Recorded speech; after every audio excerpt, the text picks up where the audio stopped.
Bien, bah, écoutez, je vous propose de commencer. Euh, j'ai une petite voix aujourd'hui parce que j'ai un peu un rhume, mais j'espère que vous arriverez quand même à me comprendre et à m'entendre. Donc, globalement, aujourd'hui, on est là pour parler de processus d'innovation, processus de R&D et de la place de l'IA à l'intérieur.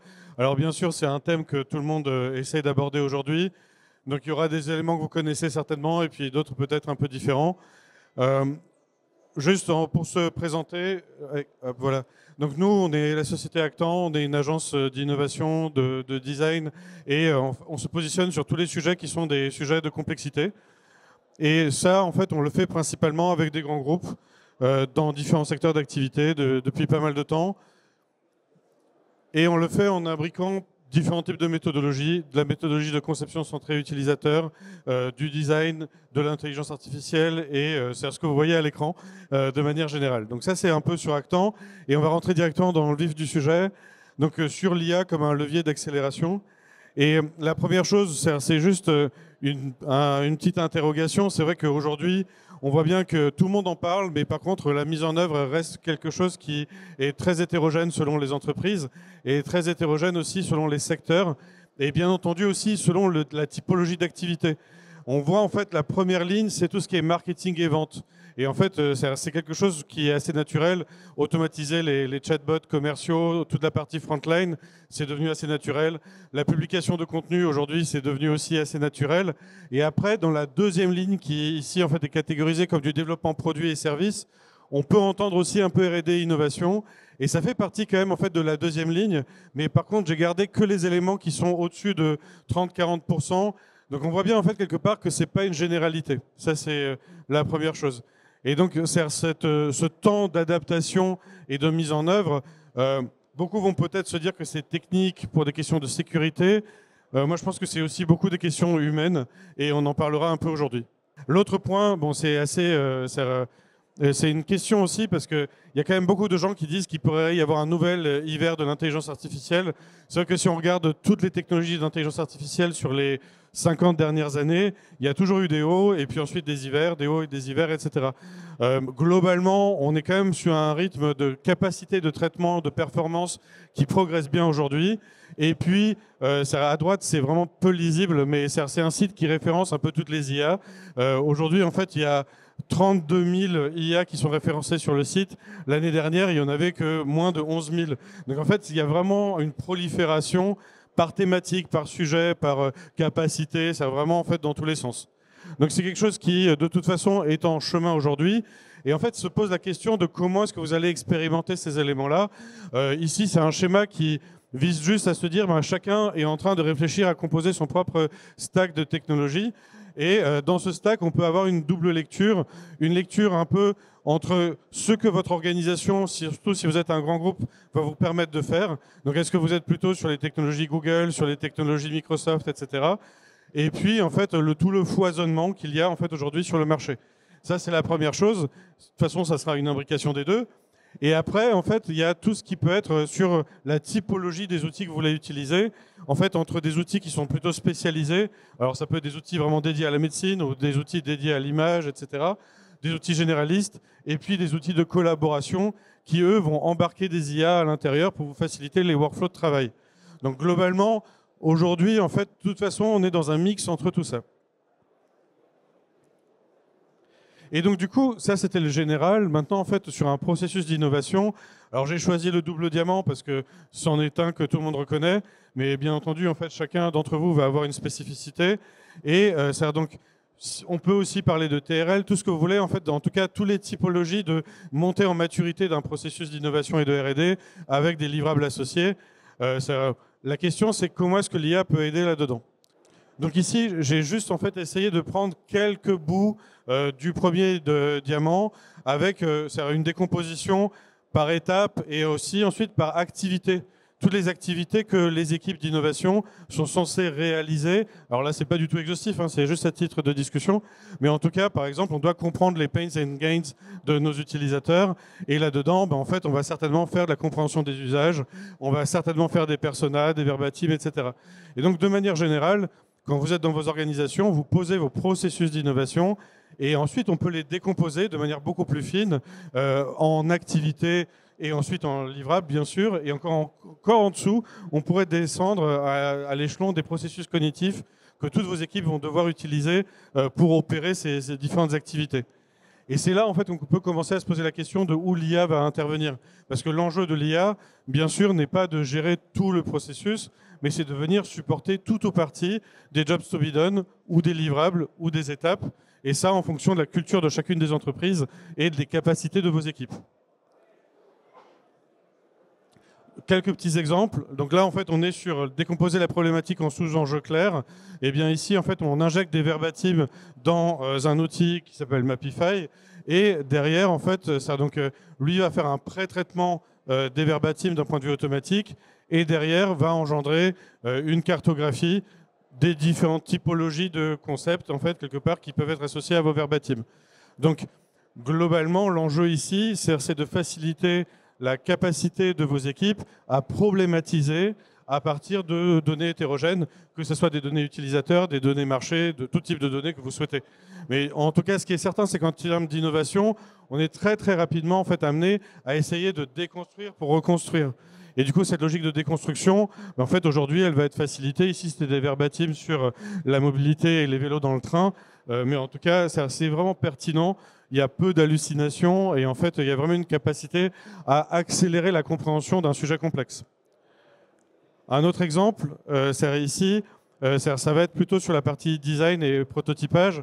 Globalement, en fait, c'est des outils qui vont permettre d'interpréter des images ou de les générer.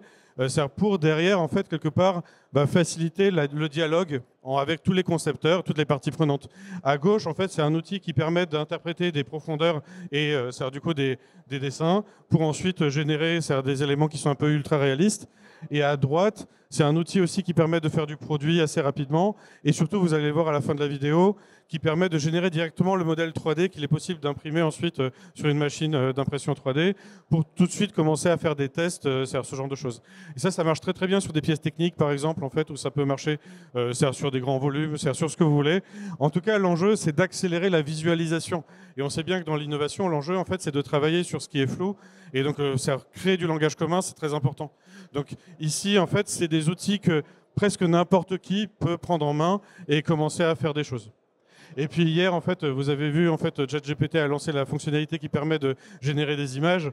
Et là, en fait, ça démocratise encore plus la capacité à projeter parce qu'il suffit d'un prompt, mais qui n'est pas un prompt comme dans Midjourney, mais juste de dialoguer avec lui et ça compose une image vraiment parfaite. C'est assez performant. Donc globalement, pour tous les acteurs de l'innovation qui avaient besoin de projeter, aujourd'hui, on a un peu tous les outils pour le faire et qu'on soit designer ou pas designer du tout. Un autre exemple, ici, c'est un exemple qui vise à décomposer, du coup, du coup, en fait, il y a un bug, mais je vous le raconte quand même. Donc, en fait, du coup, c'était pour vous montrer comment est-ce qu'on décompose une interface en user stories. À un moment donné, vous inquiétez pas, la régie, tout va bien. On va passer, laissez-moi sur celle-ci. On se débrouille. Et donc, du coup, en fait, quand vous avez un proto rapide à faire et vous voulez très rapidement le tester en dev, aujourd'hui, en fait, vous passez de l'interface, vous la mettez, votre mockup par exemple sur Figma, vous le mettez directement dans ChatGPT, ça vous génère tous les user stories, vous les mettez dans Bolt et ça vous génère directement en fait l'interface avec le code, la base de données si vous le souhaitez, etc. C'est hyper rapide et c'est vraiment ultra performant et ça fait gagner un temps vraiment colossal aujourd'hui. C'est des outils parmi d'autres, en fait, et mon propos n'est pas du tout sur les outils. Mon propos est vraiment sur l'adéquation entre votre jobs to be done, vos capacités des équipes et les outils. Et en fait, l'enjeu à chaque fois, c'est de travailler sur la différence pour leur donner des capacités de demain. Et donc, effectivement, là, c'est une micro-matrice, elle n'a pas sa vocation à être une vérité absolue. Mais ce qui est certain, c'est qu'aujourd'hui, pour moi, dans notre expérience de projet, on fait vraiment beaucoup de projets avec des grands comptes, il y a quand même en fait des cas où l'IA surpasse l'humain de plusieurs façons. Aujourd'hui, par exemple, si vous devez faire un rapport de veille, la plupart des grands cabinets font des rapports de veille, des benchmarks, etc. Aujourd'hui, en fait, un junior aura beaucoup de mal en fait, à prouver sa valeur par rapport à un bon RAG et puis en fait à une bonne IA, quoi. C'est vraiment difficile, je dirais. Et par contre, effectivement, par exemple, faire la mind map de tout à l'heure, un junior qui sort d'école, qui a 1 an d'expérience par exemple, aura beaucoup de mal à générer un truc aussi pertinent. Donc il y a quelque part déjà aujourd'hui des niveaux dans lesquels, bien entendu, ces outils sont à mettre dans les mains d'un junior, mais on verra qu'il y a aussi des dangers. Et après, même pour les experts, la partie génération de user stories que vous n'avez pas vu mais que je vous ai un peu expliqué, même un expert aujourd'hui gagne énormément de temps et même des fois en pertinence par rapport à ce qu'il aurait fait à la main. Sur la partie, par exemple, la réalisation du visuel de la voiture, le gain de temps est colossal. Donc en fait, avant le processus de création de 3D, etc., c'était juste très long. Et le nombre d'itérations ici qui est réalisable en très très peu de temps est vraiment phénoménal. Donc qu'on soit junior ou qu'on soit expert, on a vraiment un bénéfice selon l'activité que l'on mène.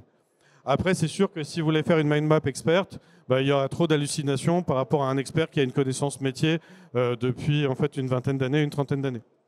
Mais ce qui est sûr, c'est qu'on avance vers en fait une capacité finalement de remise en cause, remise en question de très nombreux métiers, je pense quand même dans la façon de les opérer aujourd'hui.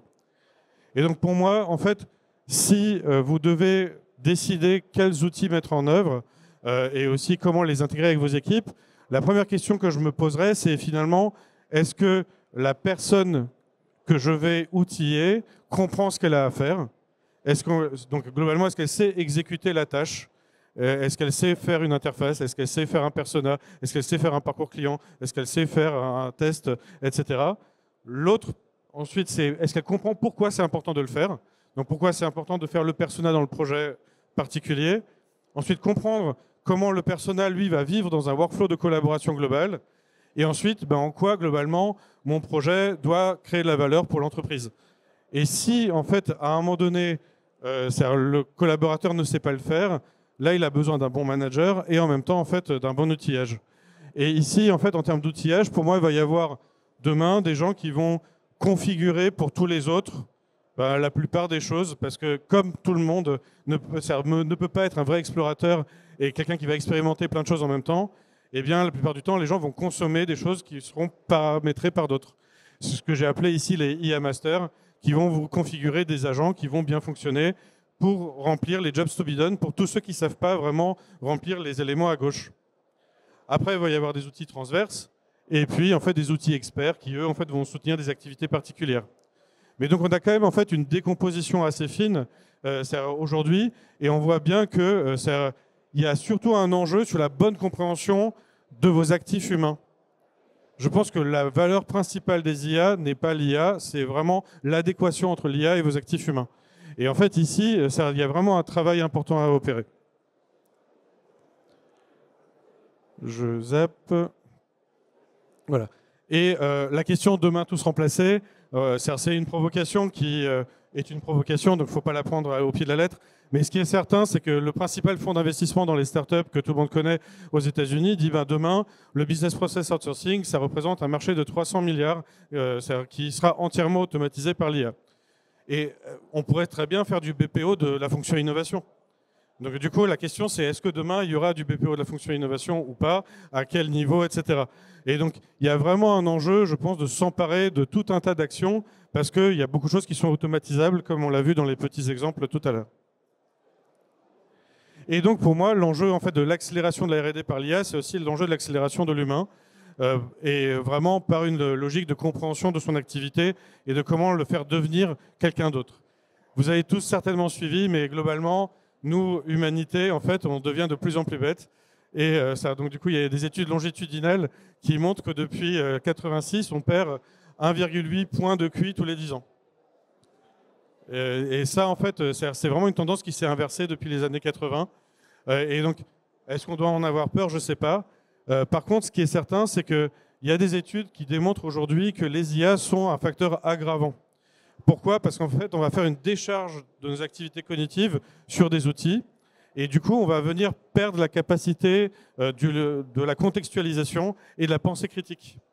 Et cette pensée critique, c'est quand même fondamental dans l'innovation, parce que l'innovation, vu qu'on est sur des enjeux de création de valeur, en fait, ça va toujours être en différence par rapport à ce qui existe déjà, en différence par rapport à des contextes et en imbrication par rapport à un ensemble de contextes. Donc si on ne sait pas les évaluer, en fait, ça veut dire qu'on ne saura pas faire d'innovation. Donc il y a vraiment ici cet enjeu-là, en fait, quelque part, de prendre l'IA au bon endroit, tout en accélérant l'humain Et le problème, c'est que nous tous, en fait, on a beaucoup de travail. Et en fait, quand on travaille, on a un degré de saturation cognitive ou physiologique, etc. Des fois, en fait, on est débordé. À côté de ça, en fait, ici, il y a de la nouveauté. Il y a des gens qui aiment la nouveauté, d'autres pas. Il y a aussi de la résistance culturelle. Aujourd'hui, globalement, si j'adore faire du design à la main, pourquoi est-ce que je changerais demain? Et puis, il y a la puissance de l'intention du projet d'entreprise, où en fait, c'est du projet de leadership avec le manager, qui en fait n'arrive pas à me dire, écoute, change parce que c'est mieux. Et ces éléments-là, en fait, il faut essayer de les vaincre. Pour nous, en fait, il y a deux facteurs qui permettent de le vaincre. Le premier, c'est la motivation. Et en fait, dans les modèles de motivation aujourd'hui, vous allez avoir bien sûr la motivation intrinsèque et extrinsèque, mais ensuite, il y a d'autres niveaux à l'intérieur de cette motivation. Il y a la motivation globale. Le matin, je me lève, j'ai envie de changer le monde, ou le matin, je me lève et puis j'ai juste envie de me recoucher. Et à côté de ça, j'ai la motivation dans un contexte. Je travaille sur un projet intéressant ou je ne travaille pas sur un projet intéressant. Et après, j'ai la motivation qui est situationnelle. Je suis dans une réunion où je suis en fait en train de designer mon prototype, etc. Et ça me motive plus ou moins. Et demain, l'IA va venir impacter un peu tout ça. C'est-à-dire qu'elle va m'enlever du sens potentiellement, ou au contraire venir le booster.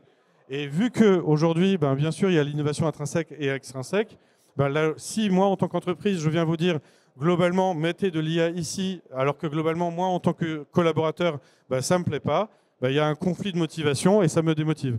Et donc, par rapport à ça, ça a des impacts sur les comportements, les émotions, la cognition.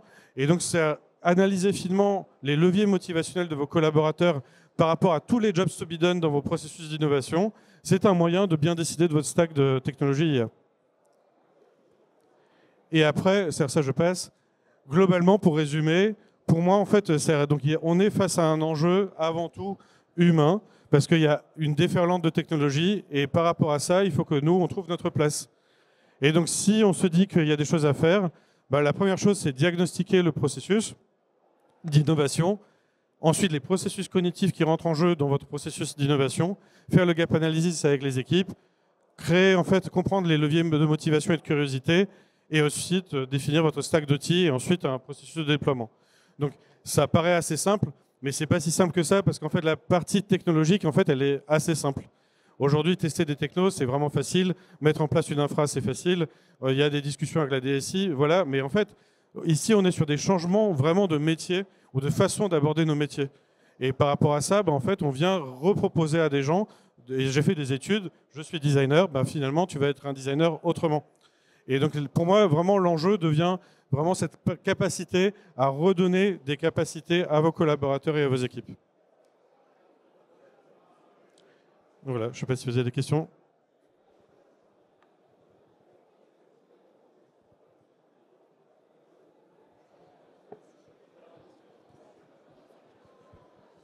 Merci pour la présentation, c'est très intéressant. Moi, je suis développeur expérimenté, j'utilise l'IA pour coder. Et ce que j'ai constaté, en fait, c'est que le code qui est produit par l'IA, il n'est pas toujours de très bonne qualité. Et cependant, il fonctionne. Donc, on peut avoir un résultat fonctionnel, mais avec peu de qualité. Et je pense que quand on est senior dans le domaine, on s'en rend compte et on peut itérer pour améliorer la qualité. Mais si on laisse l'IA aux mains de quelqu'un qui est un peu moins expérimenté, il risque d'y avoir un produit fonctionnel, mais qui est de moins bonne qualité. Donc ma question, c'est comment on fait pour contrecarrer ce problème-là et ne pas générer des choses avec l'IA d'une qualité médiocre. Déjà qu'on a le QI qui baisse, il ne faudrait pas que la qualité de ce qu'on produit se dégrade aussi. Donc voilà, quelles sont les solutions pour essayer de contrecarrer ça? Pour moi, c'était vraiment dans la matrice qui avait vraiment il y a un certain temps là, dans les présentations. C'est que c'est valable pour le code, mais c'est valable pour tout en fait. Globalement, je vais essayer d'y revenir. Mais en tout cas, aujourd'hui, ce qui est certain, c'est que pour le code, c'est vrai. Pour le design, c'est vrai. Pour l'ergo, c'est vrai. Pour tous les métiers, c'est vrai. C'est-à-dire que la capacité de contextualisation, aujourd'hui, vous l'avez. Mais ceux qui arrivent sur le marché du travail ne l'auront pas. Et donc ici, je n'ai pas la solution en dehors de l'upskilling permanent en fait, de vos équipes et que l'entreprise devient un peu une école pour garantir que demain, elle aura toujours les capacités de prise de recul et de contextualisation.